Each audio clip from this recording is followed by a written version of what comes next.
Hello students, welcome back to simply tutor classes. आज की class में हम स्टार्ट करेंगे अपना नया चैप्टर फ्रॉम फर्स्ट यूनिट, जिसका नाम है cardinal utility analysis. Cardinal utility analysis का जो कंसेप्ट है वो neo classical economist Dupuit, Walras and Jevons ने इंट्रोड्यूस किया। ठीक है, उसके बाद पिगू एंड मार्शल ने भी इस कंसेप्ट को एलेबोरेट किया। अब हम जानेंगे कि डेफिनेशन क्या है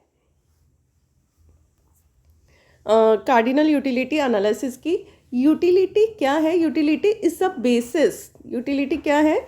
यूटिलिटी वो बेस है on which the demand of an individual for a commodity depends on. मतलब जिसके ऊपर क्या है कि किसी कॉमोडिटी की डिमांड किस चीज़ पर डिपेंड कर रही है, उस प्रोडक्ट की यूटिलिटी पर।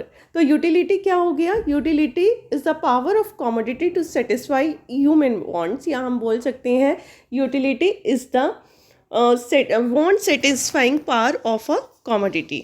ठीक है, इसके बाद हम पढ़ेंगे यूटिलिटी की एजम्पशंस। तो चलिए यूटिलिटी की एजम्पशन पर चलते हैं। एजम्पशन क्या है कार्डिनल यूटिलिटी एनालिसिस की? देखिए, सबसे पहले कार्डिनल मेजरमेंट क्या बोल रहा है कि हम जो यूटिलिटी है उसे क्या कर सकते हैं, कार्डिनली मेज़र कर सकते हैं। मतलब उससे हम क्वांटिफाई कर सकते हैं, मतलब नंबर्स में हम उसे काउंट कर सकते हैं कि हम बता सकते हैं कि फर्स्ट यूनिट कंज्यूम करने से हमें कितनी यूटिलिटी हुई, सेकंड यूनिट कंज्यूम करने से कितनी यूटिलिटी हुई, एंड सो ऑन। तो जो यूटिलिटी है उसे नंबर्स में मेज़र किया जा सकता है, मतलब उसे क्वांटिफाई हम कर सकते हैं। सेकेंड पॉइंट है इंडिपेंडेंट यूटिलिटी। जो यूटिलिटी है वो क्या होती है? इंडिपेंडेंट। मतलब अगर एक कंज्यूमर दो कमोडिटीज़ कंज्यूम कर रहा है तो दोनों कमोडिटी से होने वाली यूटिलिटी उसे अलग अलग मतलब प्राप्त होगी। मतलब एक कमोडिटी की यूटिलिटी अलग होगी दूसरी कमोडिटी की यूटिलिटी से। अब हम आगे बढ़ते हैं। उसके बाद है कंज्यूमर क्या है? रैशनल है। रैशनल का कंज्यूमर का रैशनल होने का क्या मतलब है कि जो कंज्यूमर है वो सोच समझकर डिसीजन लेता है। वो चाहता है कि उसकी लिमिटेड इनकम इस तरीके से खर्च हो कि उससे ज़्यादा से ज़्यादा सेटिस्फेक्शन प्राप्त हो। उसके बाद है marginal utility of money is constant, कि जो पैसे की यूटिलिटी है वो हमेशा क्या रहेगी? कांस्टेंट रहेगी, वो चेंज नहीं होगी। उसके बाद नेक्स्ट जो इसकी एजम्पशन है diminishing marginal utility. Diminishing marginal utility का कंसेप्ट क्या बताता है कि जैसे जैसे ज़्यादा यूनिट कंज्यूम करते हैं वैसे वैसे जो मार्जिनल यूटिलिटी है वो क्या होती है? कम होती जाती है। नेक्स्ट मेथड है इंट्रोस्पेक्टिव मेथड। ये यूटिलिटी को कैसे मेज़र कर सकते हैं? मैं आपकी यूटिलिटी को मेज़र नहीं कर सकती, आप अपनी यूटिलिटी को खुद मेज़र कर सकते हैं। और वो कैसे? सेल्फ ऑब्जर्वेशन से। आपको लगेगा आपको प्यास लगी है, आपने एक गिलास पानी का पिया, आपको कितनी यूटिलिटी हुई कोई और नहीं बता सकता। क्या आपका और मन कर रहा है, मतलब प्यास नहीं बुझी, एक गिलास और पानी पियोगे? तो वो क्या है? वो पर्सन बता सकता है। तो यह इंट्रोस्पेक्टिव मेथड क्या है? जो बिहेवियर होता है मार्जिनल यूटिलिटी का वो किस तरीके से आर्बिट्रेट किया गया है? By self observation. ठीक है, अब बढ़ते हैं हम कंसेप्ट ऑफ यूटिलिटी। अगर हम यूटिलिटी के कंसेप्ट की बात करें तो जो यूटिलिटी है उसे हमने डिवाइड किया हुआ है in the form of total utility, उसके बाद मार्जिनल यूटिलिटी, कि मार्जिनल यूटिलिटी क्या होगी, और उसके बाद इनिशियल यूटिलिटी। चलिए एक एक करके बताते हैं। ये जो टोटल यूटिलिटी है, टोटल यूटिलिटी क्या बता रहा है? Total satisfaction gain from consumption of all possible unit of a commodity is called total utility. कि एक कस्टमर अपनी हर यूनिट से एग्रीगेट करने के बाद कितनी सेटिस्फेक्शन गेन कर रहा है वो किसके थ्रू मेज़र होगी? टोटल यूटिलिटी के ज़रिए।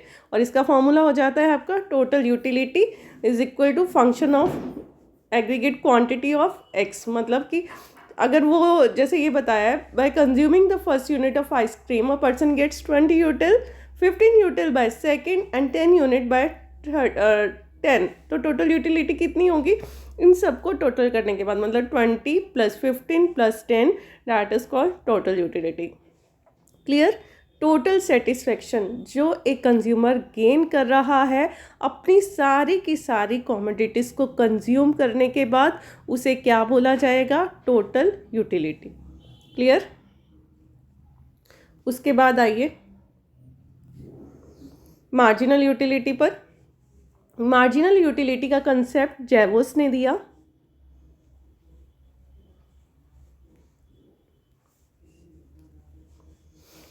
मार्जिनल यूटिलिटी का कंसेप्ट मैंने क्या बताया आपको, किसने दिया है?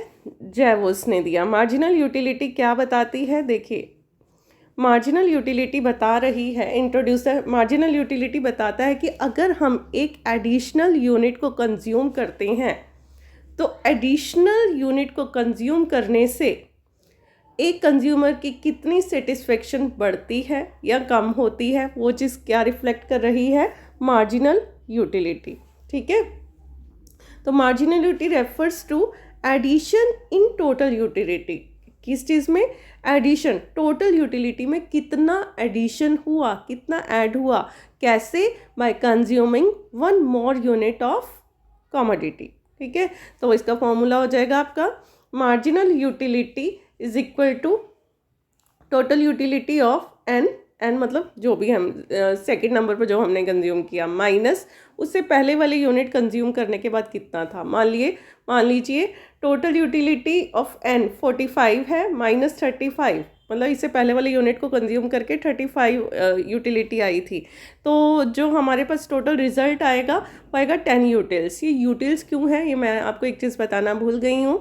जो यूटिलिटी है, यूटिलिटी को जो हम मेज़र करते हैं ना, मेज़र करने के लिए जो हमारे पास यूनिट होती है that is called utils. Utility को हम हमेशा यूटिल्स में क्या करते हैं? दिखाते हैं। ठीक है, बढ़े आगे।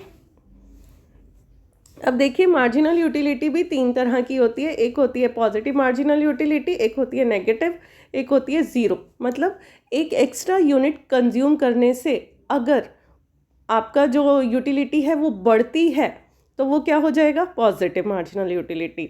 नेगेटिव मार्जिनल यूटिलिटी क्या है? एक्स्ट्रा यूनिट कंज्यूम करने से आपकी बहुत ज़्यादा कम हो जाती है, पुराने वाले से कम हो जाती है। पहले 8 आपने यूटिल्स मिले थे, अब आपको 6 मिल रहे हैं, तो आपका जो मार्जिनल यूटिलिटी होगा -2 आएगा, मतलब कम हो रही है, नेगेटिव में आ रही है, तो वो हो जाएगा negative marginal utility. Zero marginal utility क्या होगा कि जब आपने पहली जो यूनिट कंज्यूम करी थी प्रीवियस, उससे भी 10 मान लो यूटिल्स आपको हासिल हुआ सेटिस्फेक्शन का, नेक्स्ट यूनिट से भी 10 हासिल हुआ, तो आपका जो मार्जिनल यूटिलिटी बन गया वो कितना बन गया? 10 - 10 0। तो यहाँ पर ये क्या हो जाएगा? Zero marginal utility. एक हमारा यूटिलिटी में आता है total utility, sorry initial utility. Initial utility क्या होगा कि जो एक कंज्यूमर जो फर्स्ट यूनिट को कंज्यूम करने के बाद जो यूटिलिटी गेन करता है उसे क्या बोलोगे? इनिशियल। इनिशियल का मतलब होता है पहला। ठीक है, तो एक कंज्यूमर फर्स्ट यूनिट को कंज्यूम करने से जो यूटिलिटी अचीव कर पा रहा है उसे हम क्या बोलेंगे? Initial utility. इतना क्लियर हुआ कंसेप्ट। अब हम आगे बढ़ते हैं लॉज ऑफ यूटिलिटी एनालिसिस पर। ये अगर हम लॉज की बात करें कि कितनी लॉज हैं हमारी यूटिलिटी की, तो 2 तरह की लॉज हैं। एक है law of diminishing marginal utility, एक है law of equi marginal utility. अब हम law of diminishing marginal utility की बात करें तो कई इकोनॉमिस्ट हैं, जैसे हो गए गॉसिन्स हो गए, जेवंस हो गए, बेंथम हो गया, प्रोफेसर बोल्डिंग, इन्होंने इस लॉ का मतलब ओरिजिन किया था law of eventually diminishing marginal utility. ठीक है, इस लॉ का नाम दिया था law of eventually diminishing marginal utility. अब law of diminishing marginal utility क्या बताती है कि जैसे जैसे एक कंज्यूमर एडिशनल यूनिट कंज्यूम करता है तो जो उसकी टोटल यूटिलिटी है वो क्या होती है? कम होती चली जाती है। ठीक है, तो उसे आप क्या बोलेंगे? Law of diminishing marginal utility. ये देखिए द एडिशनल बेनिफिट, मार्शल ने जो definition the, additional benefit which a person derived from a given increase of stock of a thing diminishes with every increase in the stock. मतलब first unit से ज़्यादा हुई, second unit से फिर कम हुई, third unit से कम हुई, तो क्या है, जैसे जैसे ज़्यादा यूनिट कंज्यूम करेंगे टोटल यूटिलिटी क्या होती जाएगी, कम होती जाएगी, जिसे हम क्या बोलते हैं, डिमिनिशिंग मार्जिनल यूटिलिटी। चलिए अब अगर हम डिमिनिशिंग मार्जिनल यूटिलिटी की एजम्पशन की बात करें तो एजम्पशंस क्या होंगी, देखिए यूटिलिटी को क्या कर सकते हैं हम, कार्डिनल नंबर्स में मेज़र कर सकते हैं, मतलब 1 2 3 अप टू n। और दूसरा चीज़, मनी की जो मार्जिनल यूटिलिटी है वो क्या रहेगी, हमेशा कांस्टेंट रहेगी। क्या बोला मैंने, जो मनी की मार्जिनल यूटिलिटी है वो क्या रहेगी, कांस्टेंट रहेगी, ठीक है। और नेक्स्ट जो हमारी एजम्पशन है वो है कि कंज्यूमर, क्या एज्यूम किया जाता है, जो कंज्यूमर है वो सेम और एक जैसी क्वांटिटी ही कंज्यूम करता है एक कमोडिटी की, जैसे 1 कर रहा है तो 1, 2 कर रहा है तो 2। नेक्स्ट, कंजम्पशन एक कॉन्टिन्यूस प्रोसेस है, कभी ना ख़त्म होने वाली। कंज्यूमर को क्या माना गया है, रैशनल, जो कि क्या चाहता है, अपनी टोटल सेटिस्फेक्शन को मैक्सिमाइज करना। नेक्स्ट क्या बोला गया है, all the consumed quantities are independent, मतलब x doesn't depend on y and y doesn't depend on x। तो क्या है, all the consumed quantities are independent। Next है, इनकम एंड प्राइस लेवल दोनों ही अनचेंज रहते हैं, मतलब चेंज नहीं होते, ना तो कंज्यूमर की इनकम में कोई डिफरेंस आता है, ना ही कमोडिटी के प्राइस लेवल चेंज होता है, मतलब ना तो कमोडिटी का प्राइस बढ़ता है ना कम होता है, वो कांस्टेंट रहता है, ठीक है। अब देखिए इस चार्ट के थ्रू आपको बहुत अच्छे से समझ आएगी diminishing marginal utility. Diminishing marginal utility क्या कह रही है कि जो फर्स्ट यूनिट कंज्यूम हुई तो मार्जिनल यूटिलिटी 5, सेकंड तो 4, third 3, fourth 2, fifth unit consume करने पर 1, 6 0। तो ये टेबल क्या बता रही है, जैसे जैसे आप एक्स्ट्रा यूनिट कंज्यूम करते जा रहे हो मार्जिनल यूटिलिटी क्या होती जा रही है, कम होती जा रही है, जिसे आपको क्या पता चल रहा है, डिमिनिशिंग मार्जिनल यूटिलिटी के बारे में।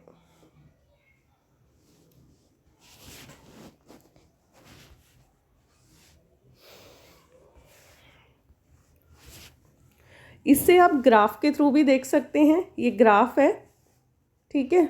ग्राफ में क्या है कि ये टेबल बना हुआ है, यहाँ एक्स एक्सिस पर क्वांटिटी दी हुई है और वाई एक्सिस पर क्या दिया हुआ है, वाई एक्सिस पर यूटिलिटी। तो जैसे फर्स्ट यूनिट कंज्यूम करी तो यूटिलिटी थी 5 की, सेकंड करी तो 4, थर्ड की तो 3 की हुई, 4 की तो 4 और 5 की तो 1 की यूटिलिटी हुई। तो ये क्या हुआ कि जैसे जैसे एक कंज्यूमर ने क्वांटिटी इंक्रीज़ की वैसे वैसे उसकी मार्जिनल यूटिलिटी कम हो गई। एक जगह शायद मैंने ऊपर टोटल यूटिलिटी का डिमिनिश होना बताया था, डैट इज़ उसको थोड़ा सा चेंज कर लेना कि law of diminishing marginal utility क्या बताती है, जैसे जैसे एक कंज्यूमर एक्स्ट्रा यूनिट कंज्यूम करता है तो उसकी एडिशनल यूनिट से होने वाली यूटिलिटी है वो क्या होती चली जाती है, कम, जिसे हम क्या, एडिशनल यूनिट से होने वाली यूटिलिटी को हम क्या बोल देते हैं, मार्जिनल यूटिलिटी बोल देते हैं ना। वो इस ग्राफ टेबल के थ्रू भी पता चल गया आपको और ग्राफ के थ्रू भी पता चल गया।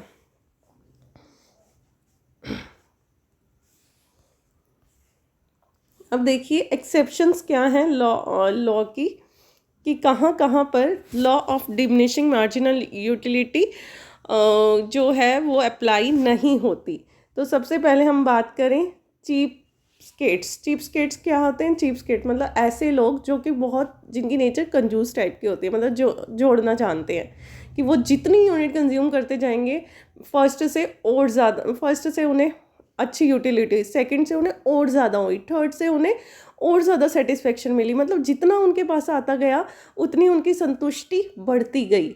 तो ऐसे माइस, इसे हम बोल सकते हैं ना, जिनका खर्च करने की नेचर नहीं होती, जो जोड़ना जानते हैं खर्च करना नहीं जानते, तो ऐसे लोगों के केस में भी जो law of diminishing marginal utility है वो एप्लीकेबल नहीं होती। फिर है रेयर एंड क्यूरियस थिंग्स, जैसे कुछ लोगों को कुछ चीज़ें जोड़ने का शौक होता है कि कलेक्शन कर करके रखते जाते हैं, कुछ लोग कॉइन्स को कलेक्ट करके रखते हैं, कुछ लोग स्टैम्प्स को कलेक्ट करके रखते हैं। तो ऐसे केसों में जैसे जैसे उनके पास वो चीज़ें आती जाती हैं, वो कॉइन्स जुड़ते जाते हैं, उनकी सेटिस्फेक्शन लेवल और बढ़ता जाता है कम होने की बजाय। फिर है नेक्स्ट क्या है, एबनॉर्मल स्टेट ऑफ माइंड। अगर किसी बंदे का एबनॉर्मल स्टेट ऑफ माइंड मतलब वो एक तरह से पागल नेचर का हो, मतलब उसे कुछ समझ ना हो कि एक्स्ट्रा खाने से उसकी यूटिलिटी बढ़ रही है कम हो रही है, उसे लग रहेगा और ज़्यादा तृप्त होता जा रहा है वो, तो वहाँ भी ये लॉ काम नहीं करती। उसके बाद है ऑब्सेशन ऑफ एडिक्टिव कमोडिटी। कहीं जैसे कि अल्कोहल होता है कि एक ड्रिंक लिया, उससे सेटिस्फेक्शन मिली, दूसरी से और मिली, बंदा क्या है पीने वाला पीता जा रहा है पीता जा रहा है पीता जा रहा है, उसकी यूटिलिटी कम होने की बजाय बढ़ती जा रही है। तो ये हो जाएगा, ये सिर्फ एक एग्जांपल दे रही हूँ, सीरियसली मत लेना कि ऐसी कमोडिटीज़ जो एडिक्शन लगाती हैं, आदत लगाती हैं, वो उनकी यूटिलिटी क्या है, कम होने की बजाय और बढ़ती जाती है। उसके बाद है luxury and durable commodities. Luxury commodities के केस में भी ऐसा होता है कि आपने मान लो डायमंड परचेज़ किया, प्रॉपर्टी परचेज़ करी, लग्जरी कार परचेज़ करी, आपकी यूटिलिटी कम नहीं हो रही, मार्जिनल यूटिलिटी, अब आपका मन क्या करेगा, आप उससे और ज़्यादा परचेज़ करें। जितनी प्रॉपर्टी परचेज़ करते जा रहे हैं तो उससे आपकी सेटिस्फेक्शन लेवल इंक्रीज़ होता जा रहा है, डिक्रीज़ होने की बजाय।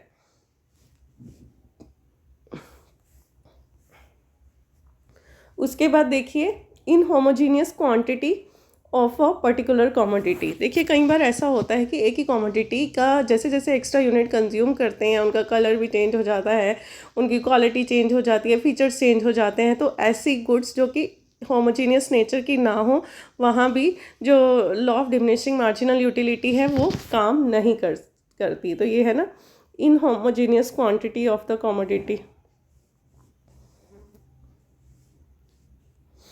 फिर उसके बाद है कि अगर कंज्यूमर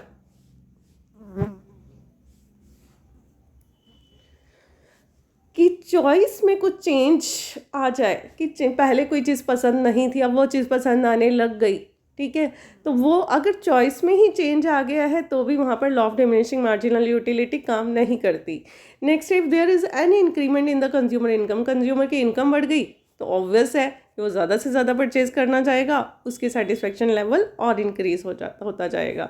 नेक्स्ट है time lag between the usage. हम बोलते हैं ना कि एक एक्स्ट्रा यूनिट कंज्यूम करने से मार्जिनल यूटिलिटी जो है वो कम होती जा रही है। हर केस में ऐसा नहीं होता। अगर टाइम लैग आ गया कि आपने एक यूनिट आज कंज्यूम करी थी, 2 दिन बाद नेक्स्ट यूनिट कंज्यूम करी, तो सेटिस्फेक्शन आपका बढ़ रहा है कम करने की बजाय। नेक्स्ट है the law also does not hold fit if initial consumption is less than the standard major.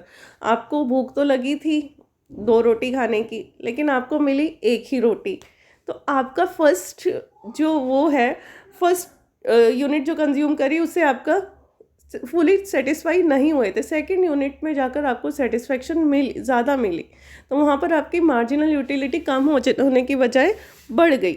ठीक है, अब हम आगे बात करते हैं। इसके बाद आप आ जाइए law of equi marginal utility का। ये कुछ पॉइंट्स हैं, आप देखना चाहें तो देख सकते हैं। हम नेक्स्ट सीधा पॉइंट पर आते हैं, नेक्स्ट लॉ पर, law of equi marginal utility. इसे हम सेकंड लॉ ऑफ गॉसेन्स भी बोलते हैं। क्या बोलते हैं? सेकंड लॉ ऑफ गॉसेन की, मतलब ये जो लॉ है गॉसेन ने दी थी, ये सेकंड लॉ ऑफ गॉसेन बोलते हैं। प्रोफेसर लेफ्टविच ने इसे नाम दिया the general principle for maximization of consumer satisfaction. Professor Hibdon ने इसे नाम दिया law of rational consumer and Robbins ने इसे नाम दिया लॉ ऑफ इकोनॉमिक्स। तो अब देखिए ये लॉ बताती क्या है? ये लॉ बताती है कि एक कंज्यूमर, ठीक है, अपनी लिमिटेड इनकम को इस तरीके से खर्च करता है कि लास्ट यूनिट से मिलने वाली सेटिस्फेक्शन उसे दोनों कमोडिटीज से इक्वल आए। मतलब एक कंज्यूमर अपनी लिमिटेड इनकम को अलग अलग कमोडिटीज पर इस तरीके से स्पेंड करता है कि लास्ट यूनिट से होने वाली सेटिस्फेक्शन उसकी हर कमोडिटी के केस में सेम आए। ठीक है, ये हमें बताती है law of equi marginal utility. According to this law, the consumer spend his limited income in such a manner that he gets equal satisfaction from the last unit spending on each commodity. इसे आप एक फॉर्मूले से भी देख सकते हैं. देखिए यहाँ पर ये सैमुअल्सन ने बोला था, इस फॉर्मूले के बारे में सैमुअल्सन ने बताया. क्या बताया?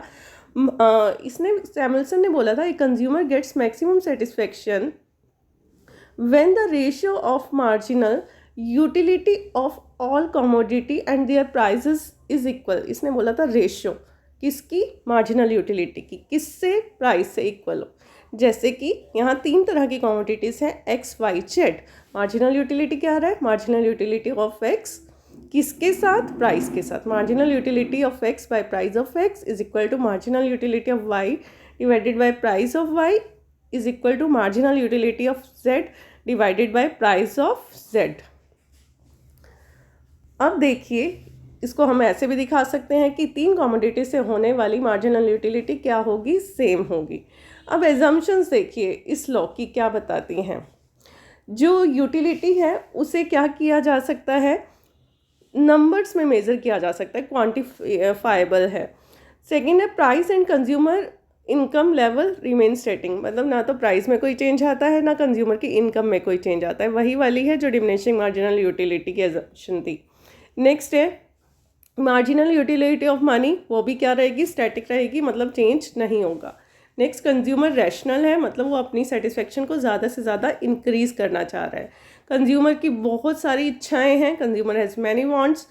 Commodity are divisible into small quantity. Commodities को हम स्मॉल क्वांटिटीज़ में मेज़र कर सकते हैं. Commodities are substitute to each other. एक दूसरे की सब्सटीट्यूट होती हैं. Commodity take place at a specific time. कि एक स्पेसिफिक टाइम पर हम कॉमोडिटी को क्या करेंगे? मेज़र करेंगे. अब देखिए यहाँ पर एक्सप्लेनेशन दी हुई है इस लॉ की. इस टेबल के ज़रिए आपको बहुत अच्छे से समझ आएगा. देखिए इससे टेबल पर जाने से पहले मैं आपको एक थोड़ा सा इस ओवरव्यू बता देती हूँ. मान लीजिए एक कंज्यूमर की इनकम है 5 रुपये. ठीक है, वो उस 5 रुपये को 2 कमोडिटीज़ पर कंज्यूम करना चाह रहा है, मैंगोज़ पर और एप्पल्स पर. अब देखिए अगर देखिए दोनों कमोडिटीज़ का जो प्राइस है ₹1 पर kg है, तो जो टेबल जो मैं अभी आपको समझाऊंगी वो बताएगी किस तरीके से वो अपनी इनकम को इसके ऊपर लगाएगा.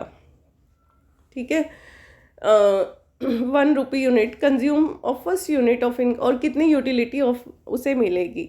तो ये देखिए इस टेबल पर आ जाइए. ये यूटिलिटी है. ठीक है, मार्जिनल यूटिलिटी ऑफ मैंगोस है, मार्जिनल यूटिलिटी ऑफ एप्पल्स. किस चीज़ में मेजर करते हैं यूटिलिटी को? अभी मैंने बताया था यूटिल्स में. यूटिलिटी को मेजर करने की जो यूनिट होती है उसे क्या बोलते हैं? यूटिल्स. UTILS. ठीक है, अब आ जाइए. देखिए यहाँ पर 2 कमोडिटीज़ हैं, एक है मैंगोज़ और एक है एप्पल. या तो वो मैंगो परचेज करेगा या एप्पल. मान लीजिए फर्स्ट रुपी है, 5 रुपये ही है ना उसके पास. पहली यूनिट वो मैंगो पे खर्च करता है तो उसे मिलती है 14 यूटिल्स की सेटिस्फेक्शन. सेकेंड यूनिट कंज्यूम करता है तो 12 यूटिल्स. थर्ड कंज्यूम करता है तो 10. फोर्थ कंज्यूम करता है तो 8 और फिफ्थ करता है तो 6. अब एप्पल पर आ जाइए. मान लीजिए वो मैंगोस पे पैसे नहीं खर्च करता, वो पहला रुपया खर्च कर रहा है अपना एप्पल पर, तो उसे 12 की सेटिस्फेक्शन मिल रही है. सेकंड में उसे 10 की सेटिस्फेक्शन मिल रही है. थर्ड में उसे 8 की मिल रही है. तो यूटिलिटी जो वो गेन कर रहा है यहाँ पर, वो क्या कर रहा है? मैक्सिमम. कि जब वो थर्ड यूनिट किस पर खर्च कर रहा है? अपनी 3 रुपये वो किस पर खर्च करे? मैंगोज़ पर. और 2 रुपये किस पर खर्च करे?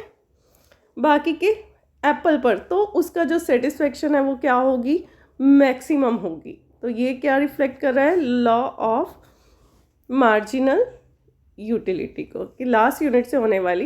देखिए यूटिलिटी जो मैंगो से हुई वो 36 यूनिट की हुई. यूटिलिटी जो एप्पल से हुई वो 22. टोटल यूटिलिटी उसे कितने की होगी? 58. अगर वो 4 यूनिट यहाँ पर खर्च करता ना, कि 4 रुपये वो यहाँ तक खर्च कर देता और 1 रुपया यहाँ, तो उसको मैक्सिमम सेटिस्फेक्शन ना मिलती. ये मैक्सिमम सेटिस्फेक्शन उसे कहाँ मिल रही है? 3 रुपये वो किस पर खर्च कर रहा है? मैंगो पर. और 2 रुपये वो किस पर खर्च कर रहा है? एप्पल पर. तो ये था हमारा over the concept of cardinal utility, जिसके अंदर हमने क्या क्या पढ़ा, जिसके अंदर हमने मीनिंग पढ़ा, एजम्पशंस पढ़ी, लॉस पढ़ी, एक्सेप्शंस पढ़ी. तो यहाँ पर ये चैप्टर कार्डिनल यूटिलिटी का ख़त्म होता है। नेक्स्ट चैप्टर में हम ऑर्डिनल यूटिलिटी एनालिसिस के बारे में पढ़ेंगे। आपको कोई भी डाउट है regarding this topic, you can ask by putting your question in comment box. इसके साथ ही आज की क्लास यहीं ख़त्म करते हैं। Thank you so much.